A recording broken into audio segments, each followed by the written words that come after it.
So today, hello viewers, we will see the epidemics and homeopathy part 2. And in this I will go through the typhus epidemic in Europe in 1813. It was whole 2 centuries back. The typhus epidemic engulfed Europe. I will show you how it engulfed Europe, how it started, how it spread, how it was treated at the time, and how homeopathy's history was created, how it treated patients and saved them lots and lots many lives. So we'll start the slideshow.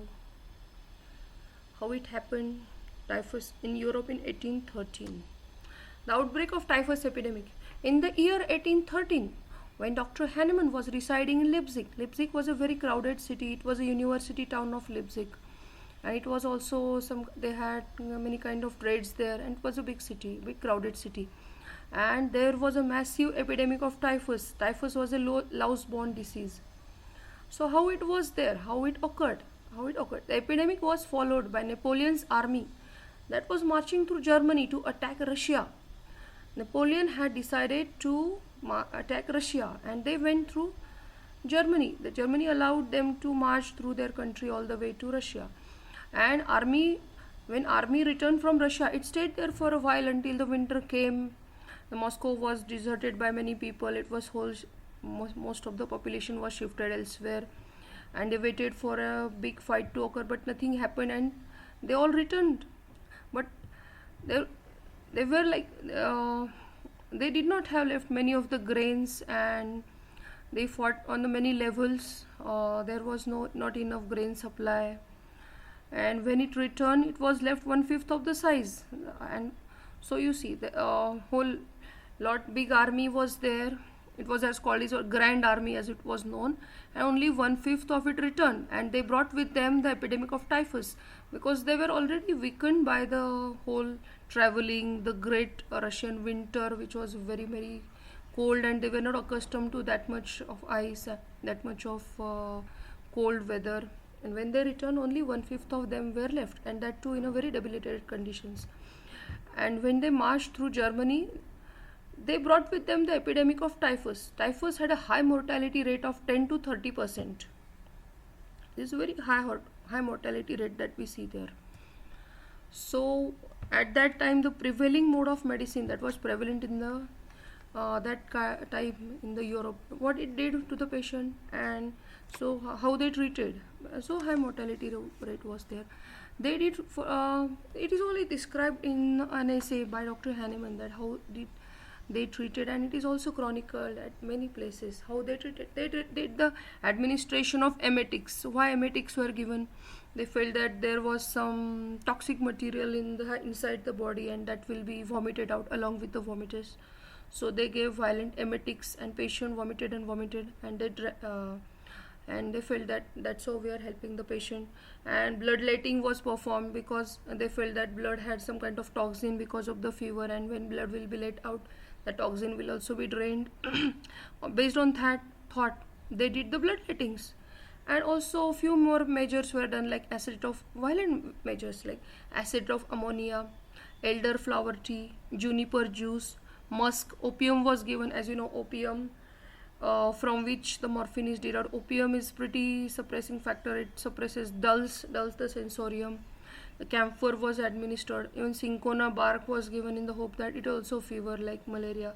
So it might also help. It is having bitter taste. It might also help in the treatment of other fever. But it was given unnecessarily without much result. And as observed by Dr. Hahnemann, these treatments were creating a havoc rather than curing the sick. Dr. Hahnemann, after describing these violent means which were being used for treatment, he also mentions a few more medicines that were used for the treatment that were not as harmful as the last mentioned, but were not also useful in curing the sick, having some little comforting effect on the patient, like some comforting herbal home remedies. Means it was not a great help, but it wasn't doing any harm either. So the examples were chamomile, serpentaria, valerian. These were the kind of herbal medicines that were used at the time in the Europe. What was the result of the treatment? Of course, the result was disastrous, as we have seen, 10 to 30% mortality. And it is very sad to say and very astonishing that the population of the one-tenth of the population of Leipzig, which was already a crowded city, and the population is of course considerable, one-tenth of the population of Leipzig was wiped out due to this outbreak. And so, how homeopathy figured out in this? Dr. Hahnemann, having discovered and verified and re-verified and armed with many drugs, the homeopathy had been discovered just some 10 to 13 years back. So, what happened that Dr. Hahnemann, a new mode of treatment called homeopathy, it was gradually people were knowing that some new medicine treatment is coming, which is a kind of different, basically different from the prevailing medicine. And he had gathered considerable some following and of many students, disciples, and few homeopaths, having discovered and verified and re-verified. And homeopathy was armed with many drugs, and that were proved on many people and had better advantage over the prevailing system of medicine. What advantage? So why should we study? Before that, I will see why should we study how Dr. Hahnemann treated his patients. Why should we? It is in order to see the ground plan of treatment, like what was the plan of treatment, how vitality was restored by the homeopathic plan of treatment. So we will see the homeopathic plan of treatment that was used by Dr. Hahnemann for the typhus of the time.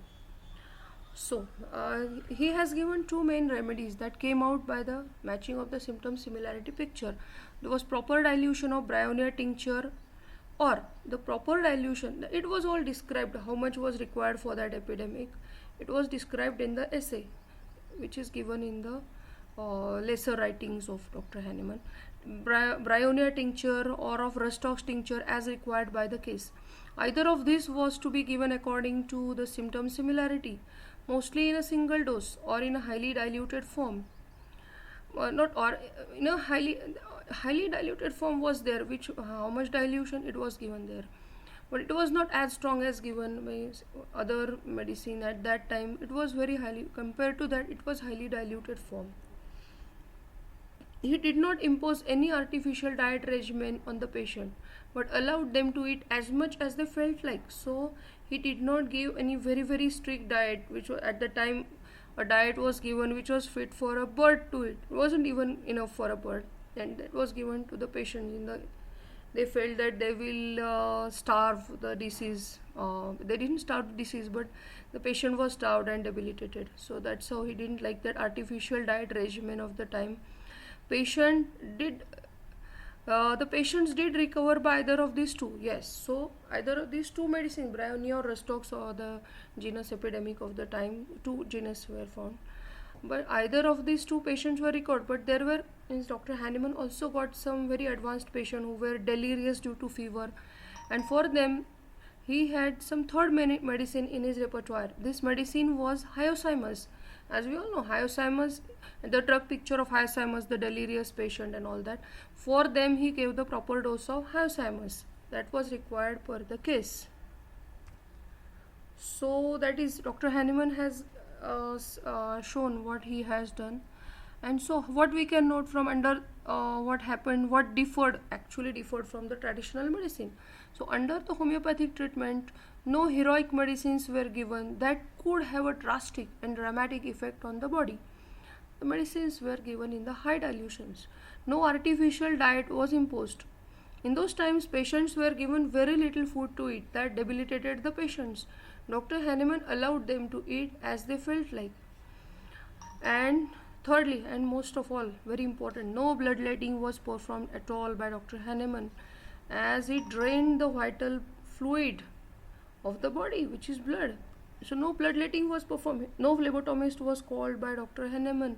Even he was very much ardent opponent of the bloodletting, because what theory was that blood has some kind of toxic material due to disease, will drain the blood and patient will be cured, and which was not at all the case, as we all know now. But that time they had different kind of theories.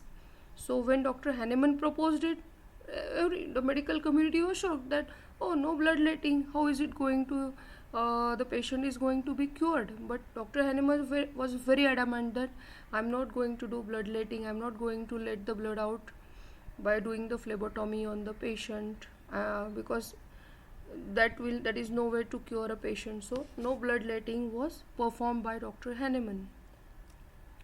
So the entire focus was on making the patients healthy again, and yes, it was a great success. It was really a great success. As you see, I will tell you in shortly how much patients and were recovered and all.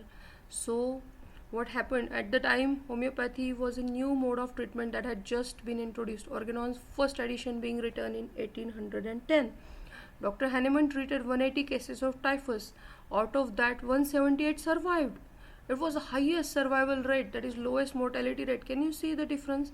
Out of 180 cases of typhus, out of which many were advanced in the fever and delirious cases, out of that 178 survived. It was the highest survival rate, that is the lowest mortality rate. People of not only Europe but of Russia took note of homeopathy. You see, such a high record that was that we find that Russian, not only Europe but Russian journals also took note of the homeopathy, and trust was built up. And apart from the medical community, the homeopathy also gathered roots in the minds of people. So that episode that flagrantly showed how homeopathy could help the humanity, and it was a new mode of treatment, and it was a paradigm shift in the mindset that how patients should be treated, can be treated and should be treated. Thank you.